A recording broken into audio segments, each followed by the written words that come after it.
Good morning, everyone. Russell Dandie, Hampton Court Palace men's section captain, giving you a captain's log update for June and July via video.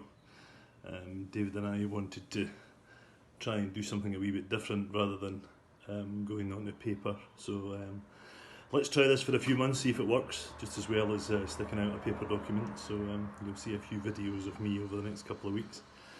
Hopefully they're not too dull, and that you can understand my dodgy Scottish accent. So first up, just an update on some of the competition stuff that we've been up to in June and July.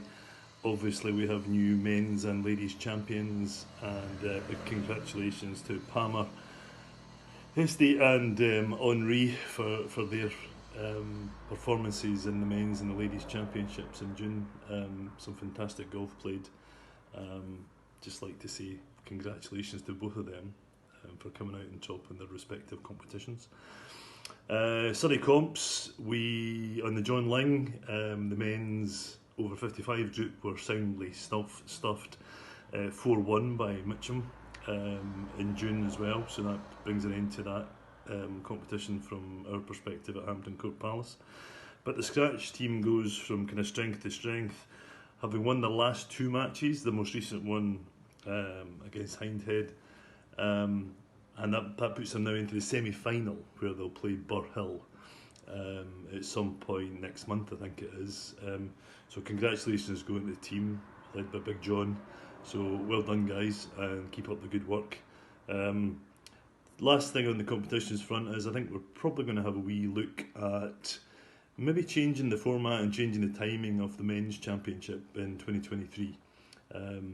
Nobody can really tell me why we run the club championship in June when the rough's at its worst and the course is at its hardest, but we'll probably have a wee look at that as a men's committee at some point over the next couple of months to see if we can figure out a different way to run the club championship. So from a championship perspective, that's all I'd like to say for now. Thanks for participating. It looks like the participation numbers are up significantly from last year, and that's what the whole thing about Get Golfing and Hampton Court Palace is all about. Get a lot more participation on the golf course. So thanks for that. Another thing that we've been trying to do over the last few months is integrate a bit more significantly with the greenkeeping staff under Carl.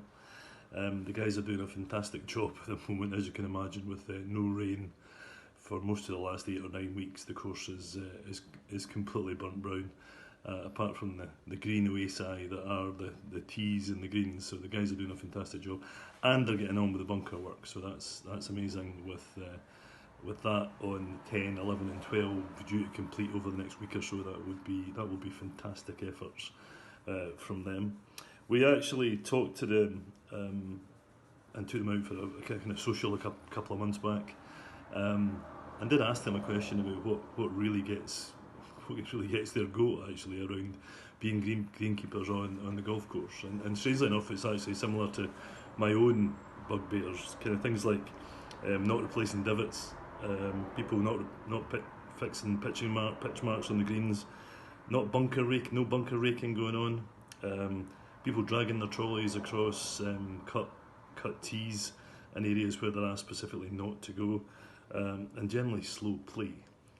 One thing I'd like to say about that is we as members should be comfortable that we should be aware of these etiquette pieces around playing golf at Hampton Court Palace, and make others aware of them as well as we continue to play. But more importantly, when you see people not following etiquette, please be enabled, and please go ahead and make the point to people that you see not doing these things that they should be doing them. Obviously try and do it in a manner that is confident, but actually in a nice way, not particularly vitriolic if we can help it, but actually just mention it to the people who you see doing it. Breaking bunkers, I caught somebody on Sunday doing this and just shouted over to them from the 11th tee to the second green. You know, they just walked out a bunker and said, "Excuse me, can you go back in and rake that bunker, please?" They just waggled their club at the sand, I think, at that point in time. We should all be comfortable that actually we can all do that, But when it's us that are on the receiving end of that, we should actually receive that in the way that it's meant. Make sure that people understand that the reason we're doing that is not to have a go at them, but to make sure the course is in exactly the same condition for the people who are coming behind you. Yeah. And if we do all these things properly, the greenkeeping staff, who by the way are the most important people at the club, don't have to worry about doing that, and they can get on with the big stuff. So that's just something that I'd like to make you guys all aware of as we go through the next kind of 2 or 3 months. And the weather hopefully gets a bit more wet, and we can actually see the need to actually start repairing divots and start repairing pitch marks again. Okay, so thanks for that. Cheers. Well, one of the other things that the committee and Get Golfing have been trialling this year through the summer months is multi-day and multi-tee format competitions for us. This is new for Hampton Court Palace Golf Club. It's new for a bunch of golf clubs here in the UK. And I think it's great because it actually increases participation in our competitions that we run. We are going to ask you for your input and your feedback later on in the summertime.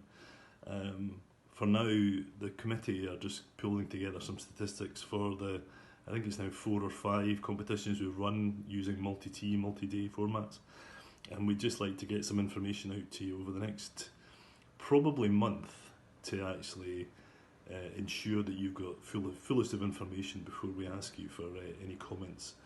We'll probably come out in a Zoomerang survey September, October time with what your thoughts are around multi-day and multi-tee competitions. Hopefully we'll continue with them, because I think, as I said earlier, a great thing. But if there's any learning to be had out of the experience we've had so far this year, we'd like to get that learning and play that into what we might want to do next year as well. So look out for that over the next month. There's also been some changes to the men's committee over the last couple of months. We've said goodbye to a couple of stalwarts actually. Alex Wilson has decided to hang up his committee studs due to work commitments and ongoing issues that limit his ability to participate. And Ian Campbell, who's been in and around Hampton Court Palace for as long as I've been here and longer, Ian's decided to kind of take a backward step and move away from the committee. We've worked very well with Ian over the last couple of years. I've certainly been a keen supporter of Ian over the time that I've been on the committee.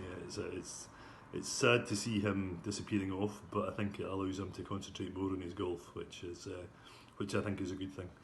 We've got a couple of new members joined the committee. Steve McPherson and Pan Ree have joined us, so we're back up to our usual 9 members on the committee, and the guys are doing a great job. So if you see these guys wandering at the club, please feel free to stop them and have a quick chat with them. Okay, cheers now. Last thing for me this month is really all around the charity week that's planned. We've got it going now for the 8th to the 14th of August. That whole week will be taken up with a focus on Momentum, which is a lovely local charity which does a lot of great work for families who are under extreme pressure with children who need specific care. So please, guys, when you're seeing or when you're aware of the club around the club on the 8th to the 14th of August, please give willingly to this great cause. I think the ladies have got a competition going on the Tuesday. I think the Stags and the 5-day gents have got something going on the Thursday or the Friday, and then we've got the big denouement for the whole thing, which will be the Saturday the 14th, which more information will come out shortly, but we're looking at an interesting and fun competition on the Saturday for everybody. That includes visitors as well, so please bring it along anybody you can. There'll be all sorts of stuff going on the Saturday around the club and the facilities. Be great to see as many people down there as we possibly can. Also, there's going to be an auction and a raffle going on through that whole week, so hopefully we can raise quite a bit of cash for Momentum through that week. It'd be great to set ourselves a target of somewhere beyond £5,000 for that week, and make sure that we can actually meet that target. So look out for all the sort of stuff that's going on there. Anybody who feels they need to sponsor a hole, donate raffle prizes that week, or indeed to look at helping running the auction or doing any of the admin through that week, please get in contact with myself or David and Joe at the club. the guys would be only too happy to take you up on your offer. As I say, it's a really good cause. We're being linked to Momentum for the next 3 years this year and the 2 subsequent years, so hopefully we can make a bit of a difference to them in terms of the amount of money that we can generate, and the awareness, just the awareness of what they can do, and how they support kind of local families. Okay, so speak to you later. Have a good couple of weeks, and hopefully I'll speak to you again during August. Cheers now, bye.